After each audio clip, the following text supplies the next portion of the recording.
Hello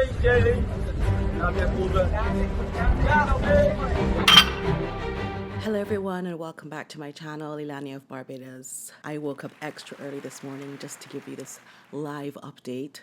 Kind of live.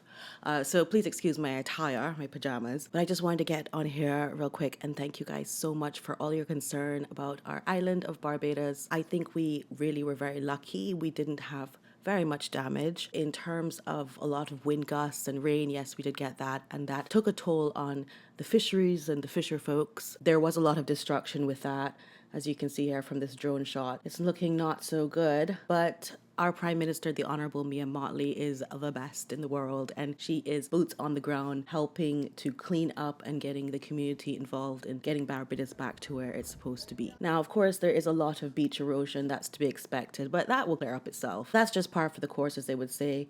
Light and water did go off for a while, but everything's back to normal with that. One thing that will never be back to normal is the beloved Jolly Roger party boat. Wow.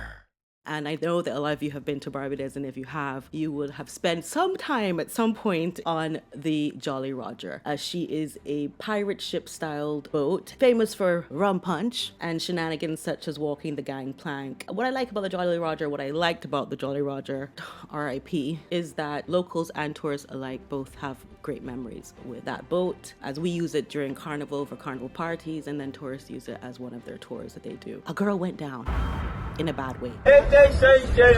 And that's a man saying, "It is sinking." Just in case we couldn't see that for ourselves. Our people, gotta love them. Yeah, so I just wanted to give you this little update here, but it wouldn't be Leilani of Barbados without a small rant, especially an early morning rant, which are the best kinds of rants, right?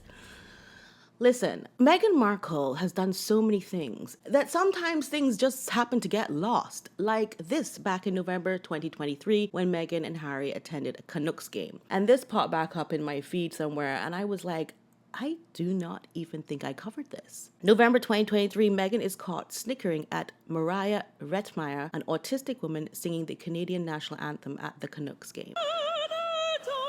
We stand on guard.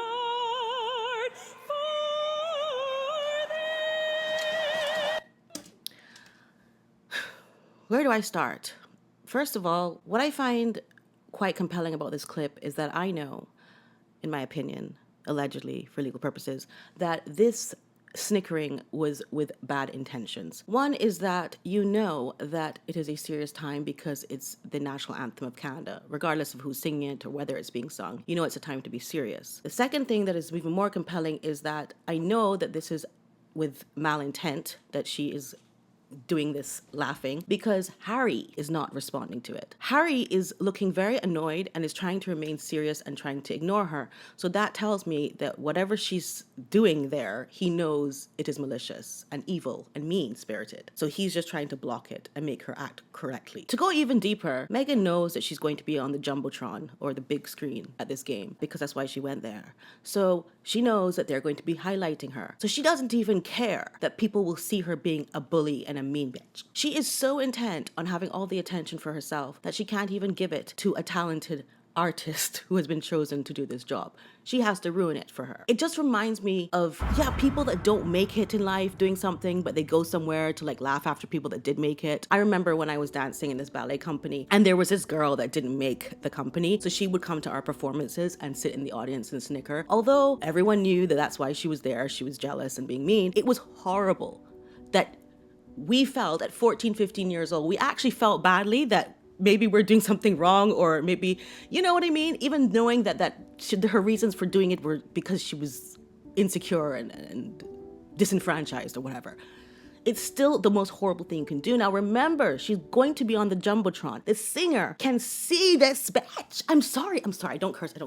But the singer herself can see Meghan doing this while she's singing. I am just so angry. My name is Mariah Retmeyer. I am a professional singer based in White Rock, British Columbia. As an individual living with autism, there was no role model that I've ever looked up to who is a musician or an actress or a visual artist. But I want to be the kind of person who wants to, inspire others, to encourage them, to not only pursue their dreams, but to pursue their passions as well. Honestly, I love my Canadians and I love Canada. And I know a lot of people from the Caribbean and Barbados who absolutely love Canada and love living there and move there and love it there. Listen, Meghan, you owe her nothing. Meghan doesn't love Canada. She only got there for a job. That's why she went there. And it was the first time that she actually had clout. It was the first time she actually had a job that was not being a sex object and holding up a suitcase with a number on it. This was a real job for Meghan. So when she went to Canada, she was like, hello, I've arrived in town. And then she tried to make friends with the Prime Minister and the Prime Minister's wife by proxy and whatever else she was trying to do there. It was her first time to be a somebody that she could never have been and will never be in Hollywood, where she actually comes from and actually loves. So the fact that Canada feels it necessary to host Meghan, put her in these events, highlight her, have her walk up and down as the Queen once did when the Queen used to go to Canada when she was alive, and to do all this for Meghan, for why though? She's nothing. You must stop hosting her and encouraging her visits there, because anytime Meghan feels a little down on herself, she flies on over to Canada and gets on some event. There are a lot of people in Canada, right, that have oil money. There are a lot of oil-rich billionaires. I think so because they have some houses in Barbados. That's how I know.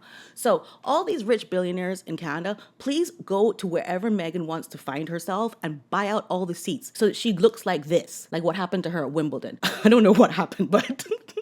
nobody was sitting around her, and I thought it was brilliant.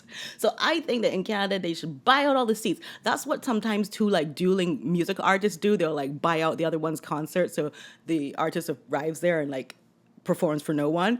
Kind of like that, a little bit different. Make sure everybody gets paid for sure. Do what we have to do. Or you know what you could also do in Canada? There's this other thing, like a bait and switch thing that I think casting directors sometimes use, where they say a casting call is at X place and then they move it to Y place so that non-professionals don't show up for auditions. Give her a place where she should be and then switch the event to like a different stadium so that she goes there and like nobody's there. Really, it's come to that. This is an autistic singer. Imagine the things that she's overcome, and she's great. I'm available for bookings and inquiries. If you could reach me by my email or my Facebook page. Feel the world around me. I had no time to choose what I chose to do. So go easy on me. Yeah, and this is her calling card in case you want to book her for anything. No, this is an amazing, amazing achievement that Mariah's done. By the way, a lot of singers call Mariah, not just Mariah Carey and Mariah, right?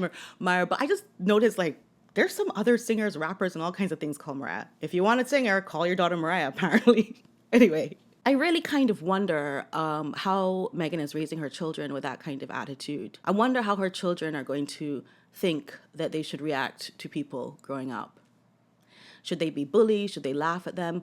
On the contrary, are they going to grow up feeling that they're not good enough? Because if their mother is constantly laughing at other people, maybe they themselves, is she laughing at them? Like, she's going to have the most messed up way of bringing up her children if she continues doing this. I decided to make my son, before he went to school and was exposed to all kinds of different people and everything, I made him watch Mr. Tumble, because Mr. Tumble always has special needs children on his shows. I thought it was really important to make my child desensitized to like children who are in wheelchairs or other special needs, so that when he sees them, he won't be like afraid or, you know, weird about it. So those are the steps I took, because I'm a cognizant person. Her children are going to think, oh, I should laugh at autistic kids. They're funny. I really have to come on here and just make this very clear. Stop hosting her. And it would be one thing if she said, as many public figures have said, you know, throughout history, I don't want to be a role model. I'm not trying to be Miss Goody Two-Shoes. But she is.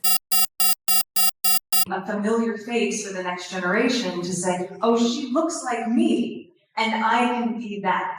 And I think that is a really key piece in all of it, where success isn't defined by, oh, you've gotten out, you've gone somewhere else. It's defined by, and you still always want to come back home. Girl, it makes no sense. It's making me sweat. I'm sweating. I'm sweating.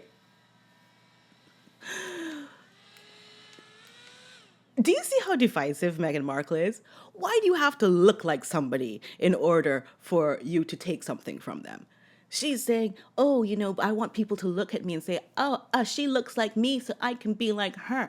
First of all, no, you don't look like the African children that you're mentoring. But you don't have to, because you could be a white woman. And I'm sure a lot of black children have had white teachers who they have looked up to and found that they've learned from. I'm sure you've had black teachers as black children that you don't like. So this pushing this divisiveness of like, oh, you have to physically look like me. And it's totally different from Mariah and the autistic thing, because that is a different thing. That is not a superficial thing as looks. But with the looks thing, to look like me, therefore you can learn from me because you look like me. How sad and superficial and flaky and just nothingness of the nothing world is Meghan Markle. Nobody wants you as their role model for their kids. Absolutely nobody wants you as that. And just in case you think I'm overreacting, another thing that came across my desk. Love when people say that.